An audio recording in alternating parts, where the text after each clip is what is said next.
Assalamualaikum warahmatullahi wabarakatuh. Perkenalkan, nama saya Melisa Aulia dengan NIM 206222093 dari kelas akuntansi malam 1. Pada kesempatan kali ini saya akan membuat video presentasi mengenai penelitian saya untuk memenuhi UAS dari mata kuliah metodologi penelitian dengan dosen pengampu Bapak Hendy Satria SEMAK. Baiklah, adapun judul penelitian saya pada kali ini adalah anteseden kebijakan dividen perusahaan properti dan real estate yang terdaftar di Bursa Efek Indonesia. Pada kesempatan kali ini, adapun pembahasan yang akan saya bahas yang pertama, bab 1 pendahuluan, bab 2 tinjauan pustaka, dan bab 3 metode penelitian. Langsung saja kita masuk ke bab 1 pendahuluan. Latar belakang dari penelitian yang saya tulis adalah perusahaan properti dan real estate adalah subsektor perusahaan yang bergerak di bidang jasa dan terdaftar sebagai perusahaan publik dalam sektor properti, real estate, konstruksi di Bursa Efek Indonesia. Properti dan real estate masih menjadi pilihan pertama bagi para investor. Hal itu dikarenakan tujuan utama investor atau calon investor berinvestasi untuk memperoleh pendapatan dividen dan pendapatan selisih harga jual dengan harga beli saham atau capital gain sebagai bentuk pengembalian investasi. Menurut Ismail 2016 yang mengatakan bahwa dividen yaitu pembagian porsi laba untuk memaksimalkan kesejahteraan pemegang saham, kebijakan pembayaran telah ditetapkan perusahaan dalam penentuan jumlah dan pola pembagian dividen disebut dengan kebijakan dividen. Kebijakan dividen harus melalui rapat umum pemegang saham, yaitu untuk menentukan keputusan pembagian dividen. Kebijakan pembayaran atau yang biasa disebut dengan kebijakan dividen akan diputuskan melalui negosiasi antara pihak pemegang saham dengan pihak manajemen perusahaan. Apakah laba yang diperoleh akan dibagikan atau menjadi laba ditahan untuk keperluan kepentingan perusahaan di masa mendatang. Berdasarkan penelitian emiten properti dan real estate selama tahun 2020 sampai dengan tahun 2022, dari 87 perusahaan, hanya ada 11 perusahaan yang membagikan dividen secara berturut-turut selama 3 tahun dalam periode akuntansi. Selanjutnya, rumusan masalah penelitian saya adalah apakah kepemilikan manajerial mempengaruhi kebijakan dividen, apakah kepemilikan institusional mempengaruhi kebijakan dividen, apakah ukuran perusahaan mempengaruhi kebijakan dividen, dan yang terakhir apakah kepemilikan manajerial, kepemilikan institusional, ukuran perusahaan secara bersama-sama mempengaruhi kebijakan dividen. Batasan masalah untuk penelitian ini adalah perusahaan yang dijadikan sebagai sampel adalah perusahaan properti dan real estate yang terdaftar di Bursa Efek selama periode pengamatan yaitu tahun 2020 sampai dengan 2022. Penelitian ini menggunakan kebijakan dividen sebagai variabel dependen dan variabel independen yaitu kepemilikan manajerial, kepemilikan institusional, dan ukuran perusahaan. Tujuan penelitian ini adalah untuk menguji kepemilikan manajerial perusahaan untuk memutuskan kebijakan dividen, menguji kepemilikan institusional mempengaruhi perusahaan untuk memutuskan kebijakan dividen, menguji ukuran perusahaan mempengaruhi perusahaan untuk memutuskan kebijakan dividen, dan untuk mengetahui kepemilikan manajerial, kepemilikan institusional, dan ukuran perusahaan secara bersama-sama mempengaruhi kebijakan dividen. Kegunaan penelitian ini terbagi atas dua, yaitu kegunaan ilmiah untuk sebagai referensi dalam penelitian selanjutnya terkait kebijakan dividen yang tepat, dan kegunaan praktis bagi investor sebagai pertimbangan para pemegang saham untuk pengambilan keputusan dalam berinvestasi. Bagi perusahaan, memberikan informasi untuk ke depan perusahaan agar lebih mengetahui bagaimana kebijakan dividen yang tepat.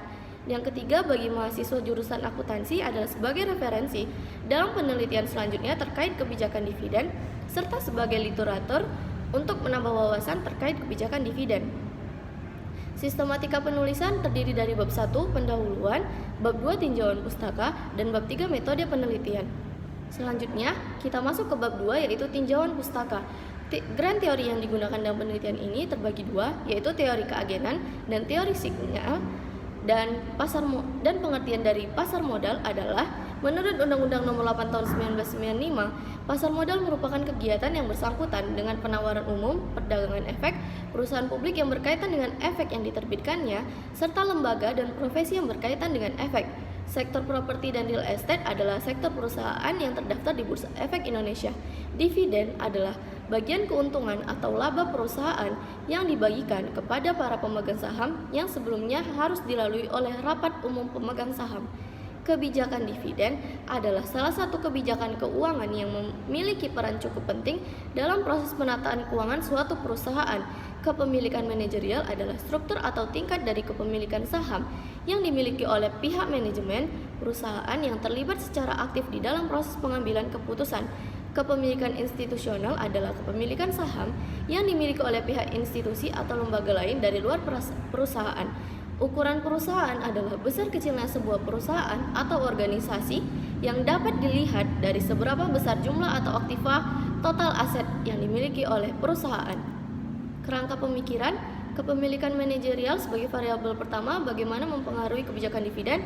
Kepemilikan institusional sebagai variabel kedua, bagaimana mempengaruhi kebijakan dividen. Ukuran perusahaan sebagai variabel ketiga, bagaimana mempengaruhi kebijakan dividen.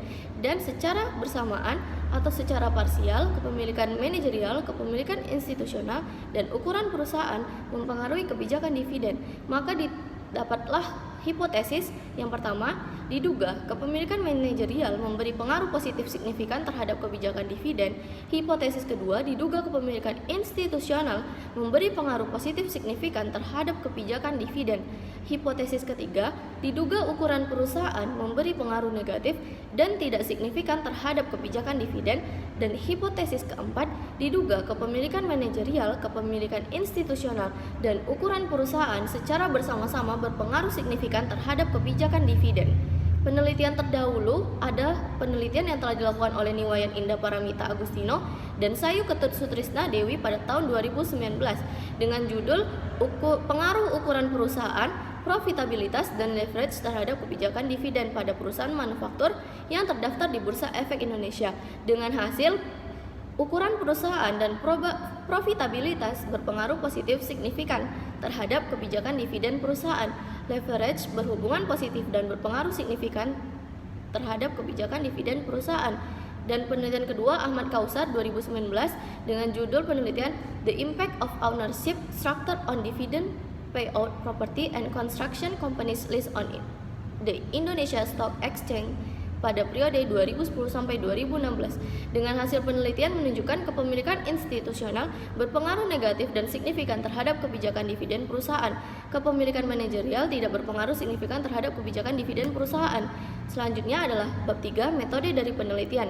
Jenis penelitian yang digunakan adalah kuantitatif. Penelitian ini digolongkan sebagai penelitian asosiatif karena mengetahui hubungan antar dua variabel atau lebih. Jenis data sekunder berupa jurnal, artikel, buku-buku, skripsi, dan laporan keuangan perusahaan.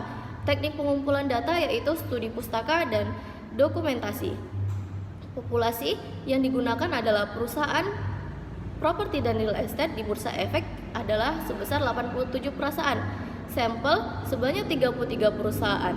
Kriteria sampel adalah perusahaan properti dan real estate yang terdaftar di Bursa Efek Indonesia selama tahun 2020 sampai 2022. Perusahaan properti dan real estate yang menerbitkan laporan keuangan selama tahun 2020 dan sampai dengan 2022 dengan menggunakan mata uang rupiah. Dan yang terakhir, perusahaan properti dan real estate yang membagikan dividen kepada para pemegang saham secara berturut-turut selama tahun 2020 sampai dengan 2022. Definisi operasional variabel ada kebijakan dividen dengan indikator dividen payout ratio sama dengan dividen per share dibagi earning per share dikali 100% dengan skala rasio. Kepemilikan manajerial dengan indikator manajemen sama dengan jumlah saham manajerial dibagi jumlah saham beredar dikali 100% dengan skala rasio. Kepemilikan institusional dengan rumus indikator institusional sama dengan jumlah saham institusional dibagi jumlah saham beredar dikali 100% dengan skala rasio. Dan ukuran perusahaan yaitu dengan indikator size sama dengan log total aset skala rasio. Teknik pengolahan data adalah analisis kuantitatif dengan cara mengkuantifikasikan data-data penelitian sehingga menghasilkan informasi. Dibutuhkan data analisis. Metode analisis adalah analisis regresi berganda dan perhitungan menggunakan software EFUSE. Teknik analisis data ada uji model yang terdiri dari common effect model, fixed effect model, random effect model, dan uji Hausman, uji Chow, uji asumsi klasik yang terdiri dari uji normalitas, uji heteroskedastisitas, uji multikolinearitas, uji autokorelasi, dan analisis regresi linear berganda, uji hipotesis yang terdiri dari uji simultan atau uji F, dan uji parsial atau uji T, dan koefisien determinan R pangkat 2. Baiklah, Cukup sekian yang dapat saya sampaikan, terlebih dan terkurang dari penelitian ini saya mohon maaf. Akhir kata, wabillahi taufiq wal hidayah. Wassalamualaikum warahmatullahi wabarakatuh.